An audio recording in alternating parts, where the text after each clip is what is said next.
मैंने खुद पेड़ों से फूलों को उड़ते हुए, खुद हवेली में जाते हुए देखा है। अरे नहीं कल्लू भैया, वहाँ भूत का नहीं, वहाँ पर चुड़ैल का साया है।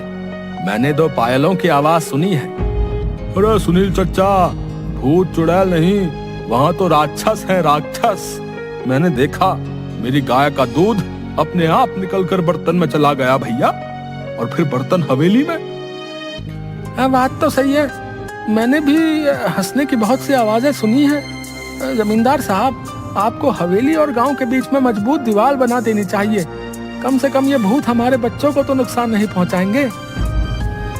न जाने हवेली में भूत है कि चुड़ैल, लेकिन एक बार जब मेरे पति लकड़ियां काट रहे थे तो उनकी कुल्हाड़ी नीचे गिर गई। अचानक कुल्हाड़ी न जाने कैसे उड़ते हुए वापस उनके हाथ में आ गई। मेरी तो डर के मारे जान ही निकल गई थी। हाँ बिटिया, सच कहती हो, वहाँ कोई है जिसने हमारी सहायता की। मेरी पोती तालाब में डूब गई थी। अचानक तेज हवा चली और मेरी बेटी तालाब से उड़ती हुई बाहर आ गई। देखो भाइयों, मेरा बेटा अमेरिका से वापस आ रहा है। कुछ दिनों के बाद वो वापस चला जाएगा। उसे इन सब घटनाओं के बारे में खबर नहीं होनी चाहिए। उसके जाने के बाद मैं ये दीवार पक्की करवा दूंगा। गांव के ही किसान का बेटा भीखू खाद लेने शहर जा रहा था। रास्ता हवेली के सामने से ही गुजरता। जब वह हवेली के आगे से डरता हुआ पहुंचा तो उसने देखा एक सुंदर सी लड़की उसके सामने आकर खड़ी हो गई। तुम कौन हो और यहाँ क्या कर रही हो? तुम्हें नहीं पता ये हवेली भूतिया है, यहाँ रहना खतरे से खाली नहीं। मेरा नाम किरण है, मैं तो यहीं रहती हूँ। हम यहाँ आते जाते हैं, भूत तो नहीं देखा हमने कभी। अच्छा, पर ये तो भूतिया हवेली है और लोग कहते हैं यहाँ भयंकर चुड़ैलें रहती हैं। ये सब सुनकर भीखू मन ही मन डरने लगा। उसके दिमाग में यही चल रहा था कि जो कुछ भी आज तक उसने सुना वो सच है या झूठ। तभी किरण बोली, तुम्हें पता है मैं हवेली में ही रहती हूँ। अब ये क्या कह रही हो? पूरा गांव जानता है कि इस हवेली में भूत चुड़ैल रहती है। तुम चुड़ैल भूत जैसी चीजों पर विश्वास रखते हो? मैं फालतू में ही इतना सोच रहा हूँ। ये लड़की होकर भी नहीं डर रही। ये भूत चुड़ैल मन का वहम है, ये सच्चाई थोड़ी ना है। आओ तुम्हें मैं अपने बाकी लोगों से मिलवाती हूँ, इससे तुम्हारा डर हमेशा के लिए खत्म हो जाएगा। भीखू किरण के पीछे पीछे चलने लगा कि अचानक उसे जोर का धक्का लगा और वह हवेली की पहाड़ी से नीचे गिर गया। गांव वाले तुरंत दौड़ते हुए भीखू के पास आए और पूछने लगे क्या हुआ।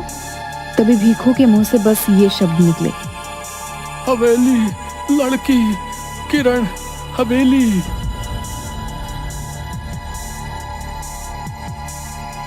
अब तो गांव में डर का भयानक माहौल बन गया था। सबको विश्वास हो गया था कि हवेली में किसी किरण नाम की चुड़ैल का साया है जिसने भीखू को मार दिया है। इस घटना के अगले दिन ही जमींदार साहब का बेटा राजेश अपने दोस्त मयंक के साथ गांव आ रहा होता है। हे भगवान, शाम हो गई है, हवेली के आगे से गुजरना होगा। अरे राजेश भैया, आप उस हवेली की तरफ मत देखना, कहीं उन चुड़ैलों का साया आप पर भी ना पड़ जाए। अरे राजेश, ये तेरा ड्राइवर क्या कह रहा है? चुड़ैलों का साया? गांव के अंधविश्वासों का तो अपना ही मजा है। अरे ड्राइवर भैया, आप चुपचाप गाड़ी चलाओ ना, ये सब अंधविश्वास है, हम सब ये नहीं मानते। भैया, आज तक इस भूतिया हवेली में कोई एक रात नहीं गुजार पाया। बड़े बड़े लोग आए और बड़े बड़े दावे किए और फिर हार मानकर चले गए। अरे हम पढ़े लिखे लोग हैं, अमेरिका से आए हैं, हम इन सब बातों को नहीं मानते। ये सब अंधविश्वास है। अगर हमें सचमुच भूत प्रेत देखने को मिल जाए तो इन छुट्टियों का मजा आ जाएगा। क्यों राजेश? क्या हुआ बिरजू? अरे ये गाड़ी के आगे इतने सारे फूल कैसे पड़े? लगता है किसी ने हमारा स्वागत करने के लिए रखे। तो यहाँ रुकना खतरे से खाली नहीं भैया। मैंने अभी अभी किसी को यहाँ से जाते हुए देखा है। ये सब हवेली की चुड़ैलों का काम है। अरे तुम गांव वाले भी कमाल हो, हैं? खुद ही सब कुछ करके शर्मिंदा हो जाते हो। मैं सब जानता हूँ, गांव वालों ने ये फूल बिछाए होंगे, लेकिन अब अपना नाम बताना नहीं चाहते। राजेश भैया, मैं झूठ नहीं बोल रहा। जब आप हवेली में एक रात बिता लेंगे तो आपकी सोच भी बदल जाएगी। यार बिरजू, तुम पहले घर पहुंचाओ, बाद में देखेंगे, अभी तो बहुत जोर से भूख लगी है। मेरे पेट में तो हाथी, चूहे, भूत, प्रेत सब दौड़ रहे हैं।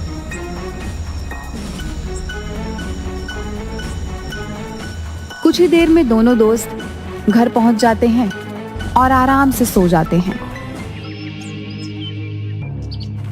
अगले दिन जब वह गांव घूमने जाते हैं तो फिर गांव वाले उन्हें हवेली के पास जाने से मना करते हैं।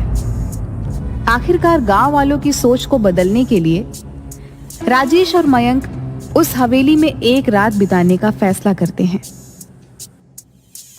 ये मैं क्या सुन रहा हूँ राजेश, तुम हवेली में जाना चाहते हो? अरे तुम्हारा दिमाग तो ठीक है, मैं तुम्हें कभी इसकी आज्ञा नहीं दूंगा। पिताजी, हम अमेरिका से पढ़कर आए हैं, हम ऐसे अंधविश्वासों को नहीं मानते। वैसे भी वो हवेली बहुत पुरानी है, हम उसे हेरिटेज होटल बनाना चाहते हैं, करोड़ों की प्रॉपर्टी है। अरे चाचा जी, हो सकता है इस हवेली में कुछ लोगों ने कब्जा करने के लिए इस तरह की अफवाहें उड़ाई हों। हम हमेशा के लिए इन सब का समाधान कर देंगे। ठीक है, अगर तुम लोग नहीं मानते तो जाओ, लेकिन अपने साथ 2 गार्ड, बंदूक और सुरक्षा का सारा सामान साथ ले जाओ।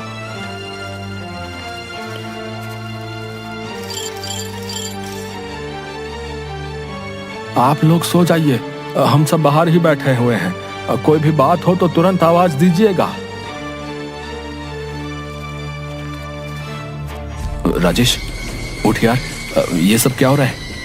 अबे अबे ये पलंग हवा में कैसे उड़ रहा है और ये गाने की आवाजें भी आ रही हैं। ये खुशबू, ये तो कमल के फूल की खुशबू है, लेकिन इस पुरानी हवेली में कमल का फूल कहां से आया? इतनी मीठी आवाज तो सिर्फ परियों की हो सकती है, भूत और राक्षस की नहीं। या फिर हम लोगों को डराने के लिए ये किया जा रहा है।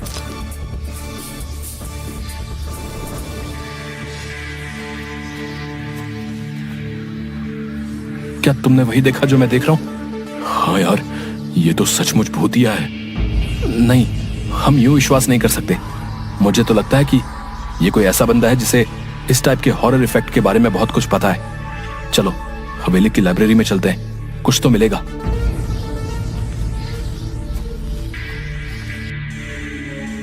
ये किताब दूसरी दुनिया की परियों की है, जो कभी कभी उस दुनिया से इस दुनिया में घूमने आया करती थी।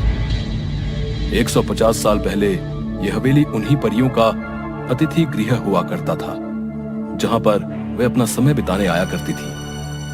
अतिथि गृह क्या होता है? गेस्ट हाउस, यानी कि हम लोग एक परियों के गेस्ट हाउस में हैं। वाह भाई, ये तो कमाल हो गया। मेरा ख्याल है हमें बिना आवाज किए चुपचाप देखना चाहिए कि असलियत क्या है, क्योंकि अभी तक हमें परियां नजर नहीं आई हैं।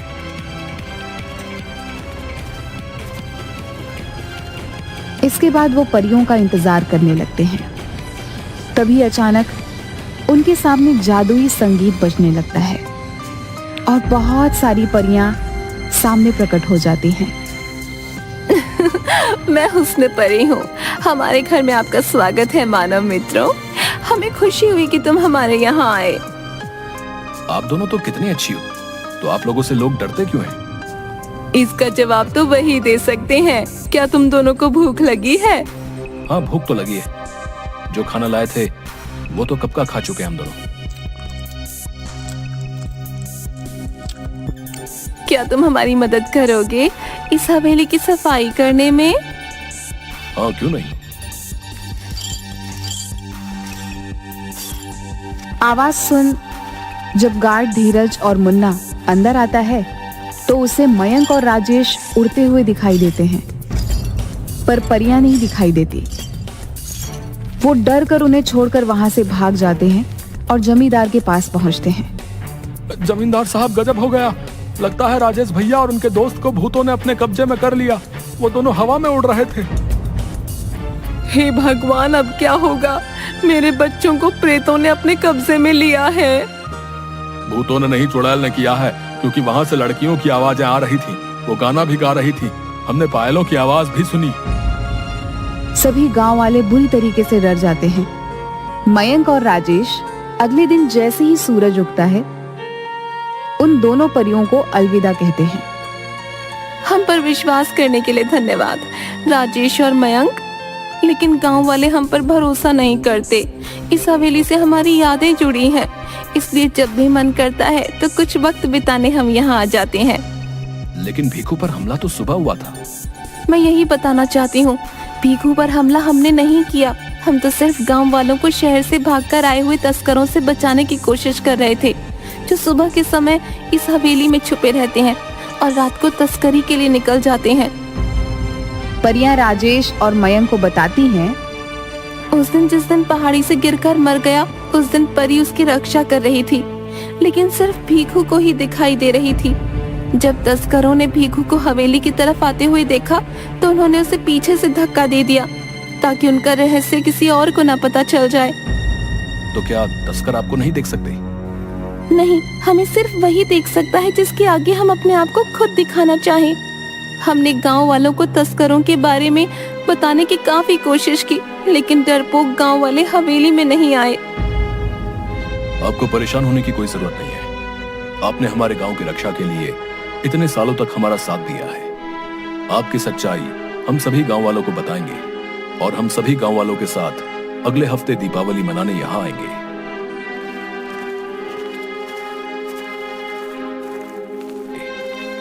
राजेश और मयंक सारी कहानी सबको बताते हैं।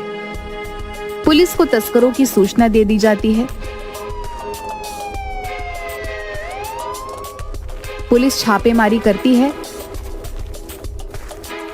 और सभी तस्करों को गिरफ्तार कर लेती है। अरे आज तुम सब लोग हत्या चढ़े हो। अब देखो इंस्पेक्टर टुंडे तुम लोगों के साथ क्या करता है। सबके नाक में दम करके रखा था। थानेदार साहब धन्यवाद वक्त से आने के लिए। आप इन सबको कड़ी से कड़ी सजा दिलवाइएगा। इन्होंने भीखू की हत्या भी की है। अरे ले चलो रे इन सबको गाड़ी में भर के। आप सब गांव वालों को अब इस हवेली से डरने की कोई जरूरत ना है। कुछ ना होता ये भूत प्रेत। समझदार बनो तुम सब राजेश और मयंक की तरह। गांव वालों को राजेश की बात पर भरोसा होने लगता है। दिवाली के दिन सभी गांव वाले हवेली की तरफ चल देते हैं। परियों ने पूरी हवेली को दीपों से सजाया होता है। हवा में आतिशबाजी होने लगती है। परियां सबके सामने प्रकट हो जाती हैं। परियों को देखकर सभी बहुत खुश होते हैं और उनके साथ मिलकर दिवाली मनाते हैं। इसके बाद सभी हंसी खुशी से गांव में रहने लगते हैं।